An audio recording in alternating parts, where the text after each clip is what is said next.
Thank you all for coming out. You guys pretty much know me pretty well, mostly anyway. I've been coming to the club now, for the society, for about 10 years. So you kind of know what we are, what we do. We're in a company called PaleoAdventures, which is basically it's an independent commercial paleontological company. And every year we go out west, out to places like South Dakota, Montana, Wyoming, and we go looking for dinosaur skeletons. And of course, since I can't take dinosaur bones with 2 feet of film around, we come here. Come here. Just like you. Now, some of the things that we do a lot of different kinds of stuff. This is our shameless plug for a minute. But we do group tours. We take big groups of people out, school groups and Boy Scouts and things like that. We also do family digs. A lot of my clientele are teachers, educators, and they come out to learn a little bit more about Earth history and dinosaurs. Usually there's 1 or 2 kids in the group who have been just frothing in the mouth about dinosaurs for most of their young lives, and they're considering paleontology as a career. And so we take them out to the quarries, we give them some tools, we show them the tools and the techniques, and then we put them to work. It's good slave labor. And they usually do pretty well. And of course, educational programs like this. Now, the main thing that I like to do, my main task, is of course finding skeletons. As a dinosaur paleontologist, I like to find skeletons. That's what I'm really hunting for. In this particular picture right here, this is a new Triceratops dig that was discovered last year by one of my clients. This is called Miss Ruthie. It's named after the landowner. Miss Ruthie Triceratops, and let's see the pointer here. That little bit right there sticking out, you see that right there? That is the nose horn. She's got a little button nose. Cute little button nose. There's a rib right there, and what's under this foil package wound up being that one right there. That's the upper jaw of Miss Ruthie sitting right here. But anyway, we're looking for skeletons and excavate them out of the ground, document them. Very important to collect as much contextual information and data as you can on the dig site. So we have to record all the scientific data from the site, collect the microfossils, do the geology, the stratigraphy, all that good stuff. Then when we get them back here, we have to prepare them, clean them up. This is a close-up picture of Miss Ruthie's upper jaw and maxilla. The fossil prep takes a lot of time. This particular jaw probably took about, just to show prep it like this, probably took about 2 weeks just to do that one side. So it's a lot of work. And as you'll see, they're coated with different chemicals and preservatives to keep them from falling apart, because dinosaurs are very, very fragile, usually. Now, after I've done collecting all this stuff, I got to do a lot of research. Even though I'm independent, I want to know about these animals. I want to study them. I want to understand how their environment was, what the paleo environment was like, what the behaviors were like, what their diversity was like. Very important to understand. So I do lots of research. And as many of you have probably read some scientific papers, right? Who's read scientific papers in the past? Yes. And of course, you've probably seen lots of dinosaur headlines like this. And as I'm doing my research and studying a lot of things, sometimes I'll see a headline like this: "A third of dinosaur species never existed." Interesting. Boy, that's very concrete, isn't it? It sounds like a fact. A third of dinosaurs never existed. But in science, don't we deal in theories and hypotheses? Right? We do observations, we make observations, we do experiments, and we try and answer important questions. But we never always get to the end of that journey, because we can always find something new, a new discovery, a new question to ask, a new bit of data that changes everything. So, I'm bothered by headlines like "A third of dinosaurs never existed." Or how about this one? This one just came out recently. "Flowers killed dinosaurs." Yes, really just finished them off. That's pretty bold headline, isn't it? Flowers. Yes, cute little flowers. Deadly. So a lot of times we see, when we hear dinosaurs, we get this impression. We get this impression that we know everything. You know, don't worry about us. You know, don't look behind the curtain. We're academics. We know what we're talking about. Right? And I'm going to jump over here and grab my skeleton. Hopefully you'll hear me. One of those dinosaurs 3 times fast. PACHYCEPHALOSAURS wyominghensis. The name means thick-headed lizard. Thick-headed lizard. As you see, PACHYCEPHALOSAURS has a very, very thick head. This thing is built like a football helmet. Very dense bone on the top of the skull. And many paleontologists have suggested that if you angered a PACHYCEPHALOSAURS, it would lower its head and come running at you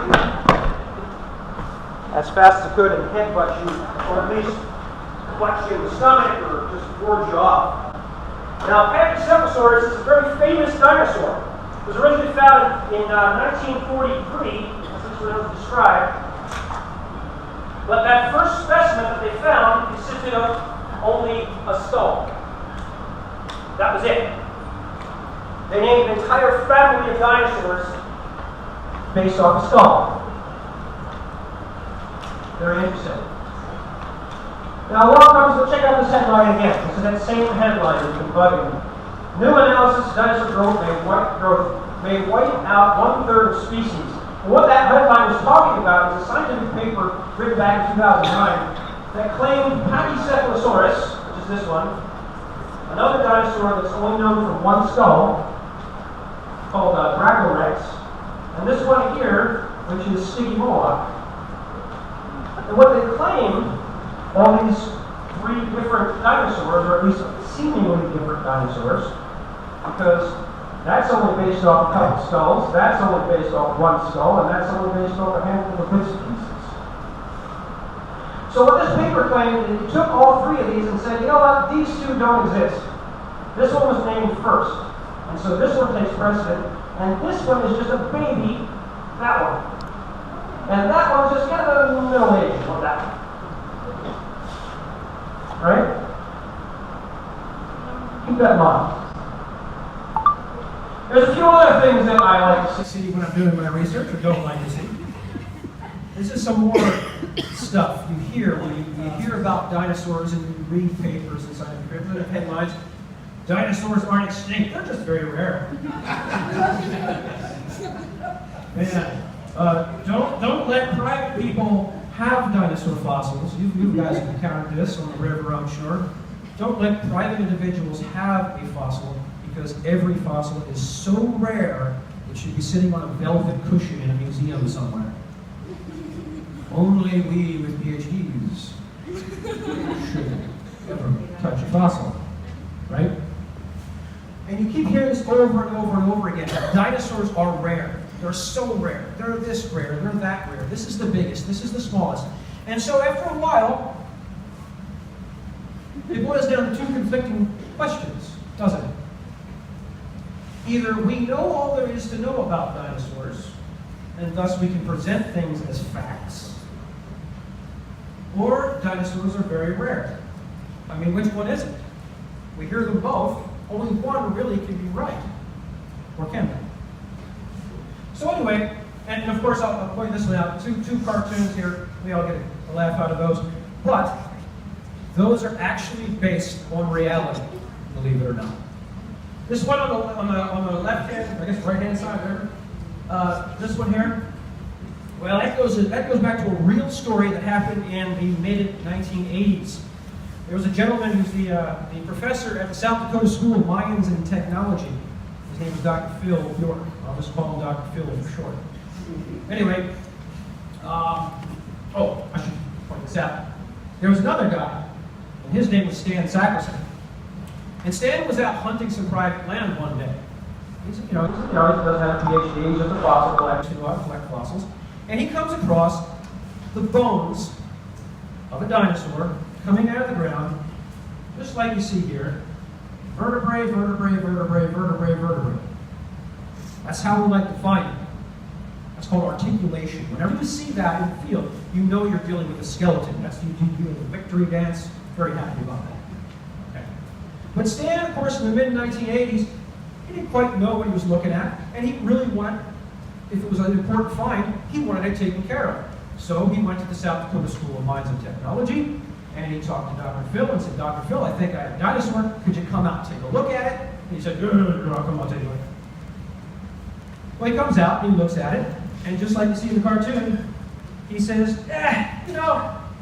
it's just a Triceratops. It's a big old Triceratops. We've got lots of those. It's really not that important. Not even worth digging up, quote unquote. Not even worth digging up. Well, as the story goes, Stan, figured, well, okay, this guy's an expert. He knows better. So, all right, we'll just leave it there. A couple years went by. Eventually, he winds up meeting another fellow by the name of Pete Larson. Anybody ever hear of Pete Larson? Okay. Pete takes a look at it. He meets Stan, and they get to talking, and he says, I'm kind of looking for a Triceratops skeleton. Stan says, I know exactly where one is. Why don't you come with me? I got right over this private land over here. Why don't you go take a look at it? So they go out to look at it, and Pete looks at it and goes, whoa, that's not a Triceratops. That's a T-Rex. That's a T-Rex. Now, this was about 1990. This was right after Sioux. And at that time, there were only 13, 14 known Tyrannosaurus Rex skeletons. So any specimen of Tyrannosaurus Rex would be important, right? They eventually dug that skeleton up, and that T-Rex is known as Stan. It's 65% complete. It's one of the most complete ones ever found. But it was just an average Triceratops, not worth digging up. So, two conflicting statements. We know all there is to know. We know everything about Triceratops, no point digging that up. Dinosaur fossils are too rare. They don't quite work together. So I decided one day that I was going to answer this question. Which one of those two is right?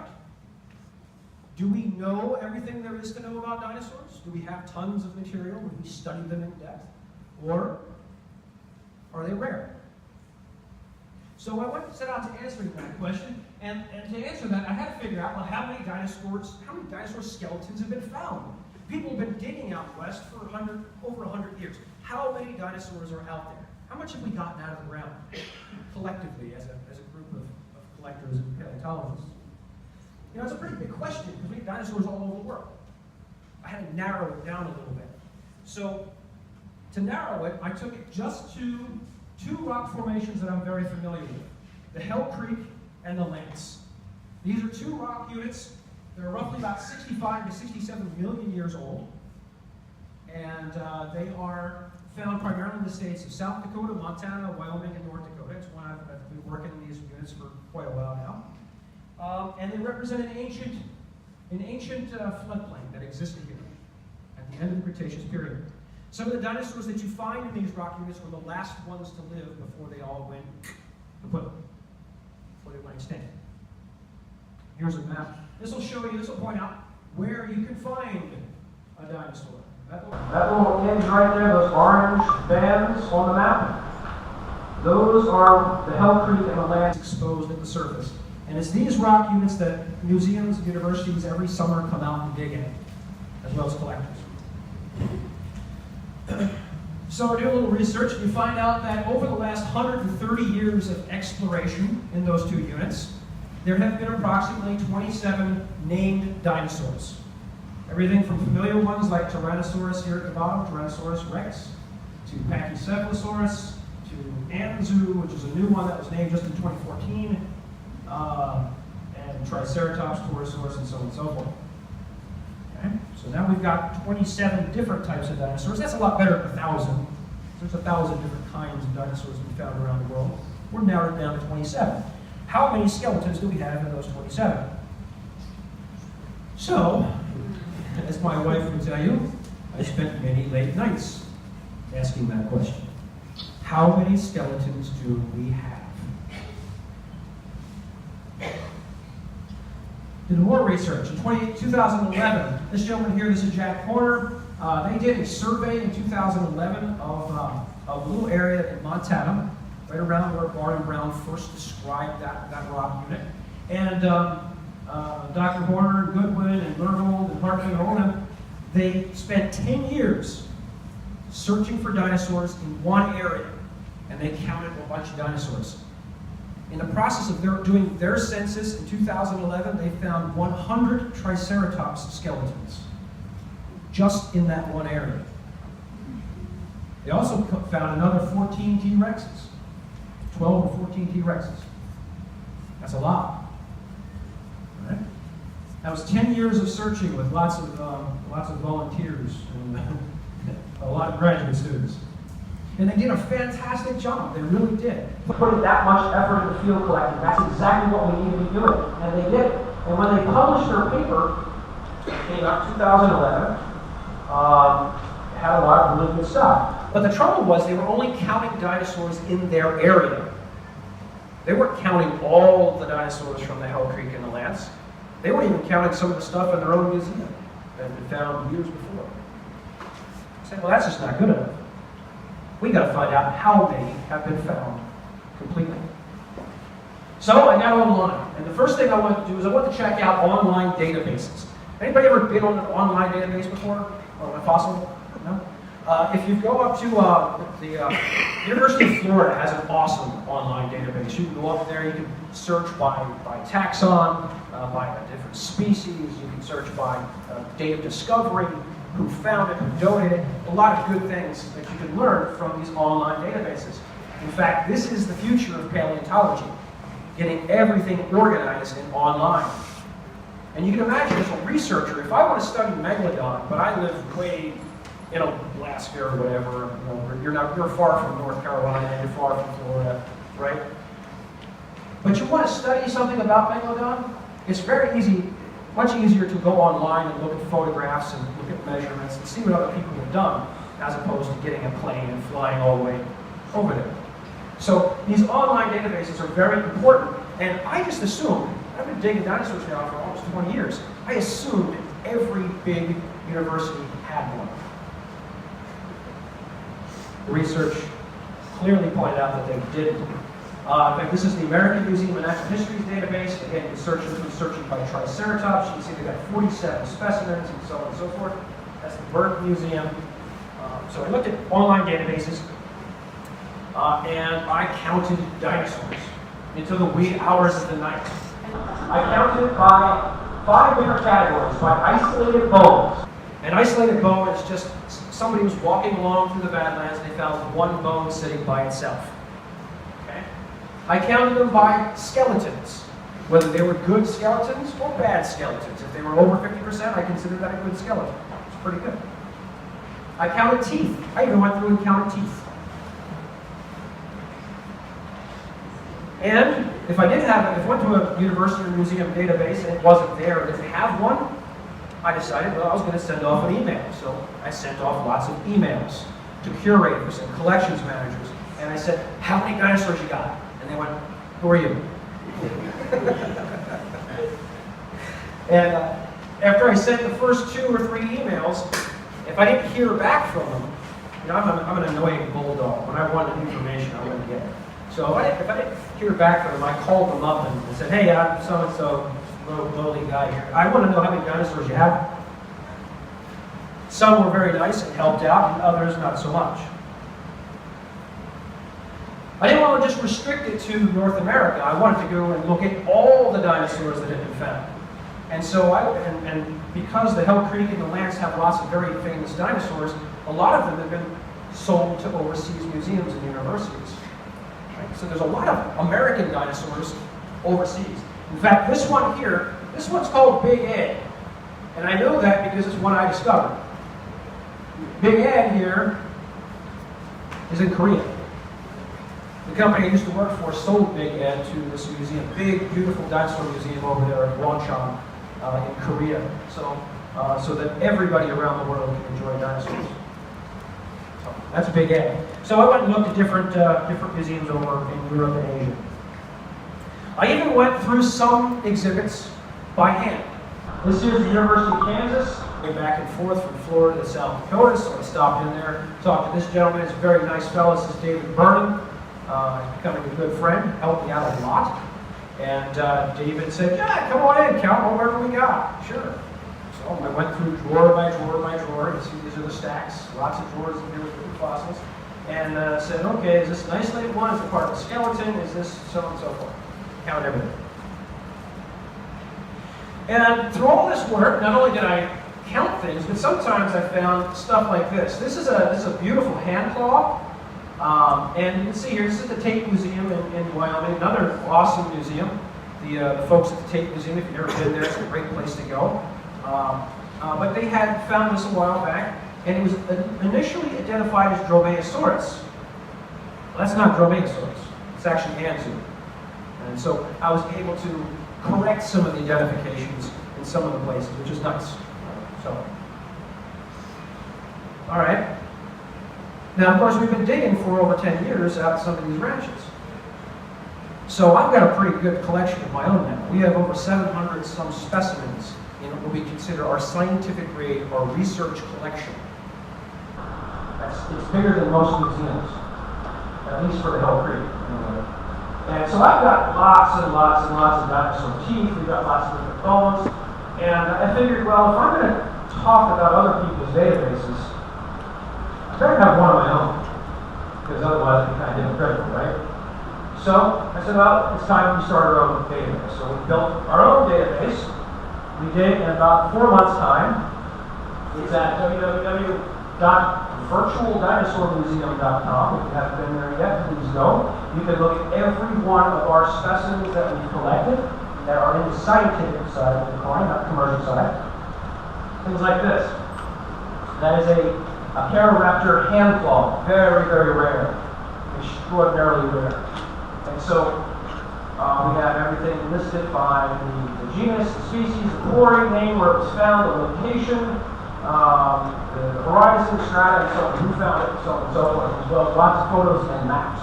So we've got stuff on our database that museums would wish they had. Anyway, after all this counting, there was a lot of compiling, putting all the data together, figuring out where stuff was at. Okay, so here's the Museum of the Rockies, and of course I have to make sure I cite my resources very well, so I actually spoke to the curator there, and so on and so forth. And we got lots and lots and lots of data. This is a typical data table. This is as part of a research paper that's going to be published very soon. I'm working on getting this published. It'll probably be next week or just after, maybe within the next 2 weeks, I'll say. It'll be online. You guys can see it first. Anyway, I've broken this down by institution here. The family of dinosaur, Ceratopsians, Hadrosaurs, Thesiosaurs, Pachycephalosaurs, Ankylosaurs, Notosaurs, and so on and so forth. This is Tyrannosaurus. And counted from skeletons, isolated bones, and teeth. Well, what did I find after all this compiling? Some really interesting things. Some very interesting things. First of all, let's talk about availability. How many curators and collections managers were around when I went to ask them? And how many were nice enough to provide the information when I went to ask them? That's actually a pretty interesting question. And it turns out that I found over 170 different institutions that had collections of Hellcrete and Lance. So a lot of people have specimens. But I wasn't able to count things like, let's say, somebody has 3 teeth. I didn't count that. If you are a private individual that has 2, 3, little vertebrae. How do you count that? Couldn't count all of it. There's a lot of that out there. But at least 170 museums, not-for-profit groups, educational companies, private collectors that volunteered, that had big collections, and commercial companies that had collected material. Of those 170 groups, only 38% could provide me a detailed census of what they actually had. 38%. A good number of those didn't know what they had. Some were still being prepared, some were still in collections, some were still doing research and they didn't want it to be published. So only 38% could give you a detailed count, and that included 50% of the public institutions in the United States and Canada. 50 in the United States. 38% plus a handful here, 18% more were very nice, very kind. They were awesome, they helped me out, and they said, you know, I can't give you an exact count, but I can get you a ballpark. We got roughly 4 Triceratops skeletons and maybe 250 isolated bones. Okay. So we got a rough count for another 18%. 7.1% did respond, but they said, I can't do it. We don't know what we've got. I wish I could help. We don't know what we've got. These are the most disturbing ones. 18.2% did not respond at all, despite multiple requests. Multiple phone numbers, phone calls, multiple emails.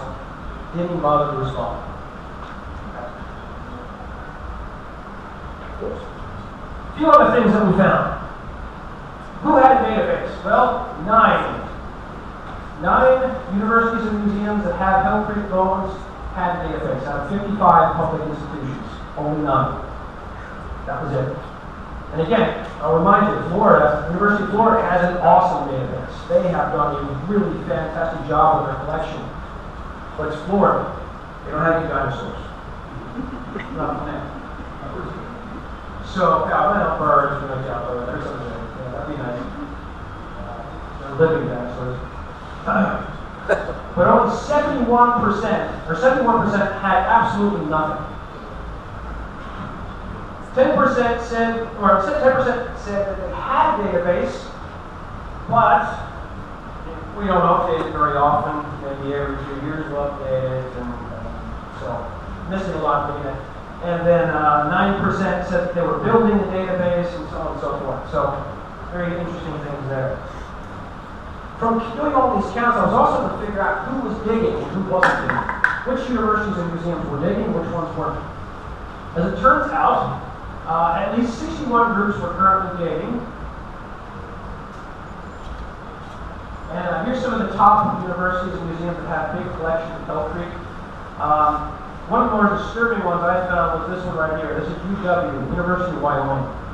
Back in 1999, I went back to the University of Wyoming and did a semester there. I was going to go back and do teaching. And unfortunately, when I was there, I said, hey, I would like to volunteer at the museum. You know what they said? We're not really doing anything, thank you very much. Pretty good. Don't need help. Well, you go back and look at the collections, they haven't had a field program since the 1960s. That's pretty sad. University of Wyoming is 2 hours away from some of the best dinosaur digs in the world. And according to their database, they have been out in the field since the 1960s. Now, I know they've run some stuff, but apparently they were either not updating it here, or they didn't actually collect anything when they were out there. I know they've been out in the field at some point. Apparently not close to the database. Alright, let's see. So anyway, to make all this long story of counting and counting and recounting stuff, I found and located over 653 skeletons. 653 skeletons of dinosaurs that were recovered from those 2 rock units. 653. Does that sound rare? Not necessarily. Found over 41,800 bones. Those are the ones I could find, the ones I could count. Does that sound rare? Well, it isn't, is it? Let me explain. If we look at the skeleton counts, by skeletons, here we have ceratopsians.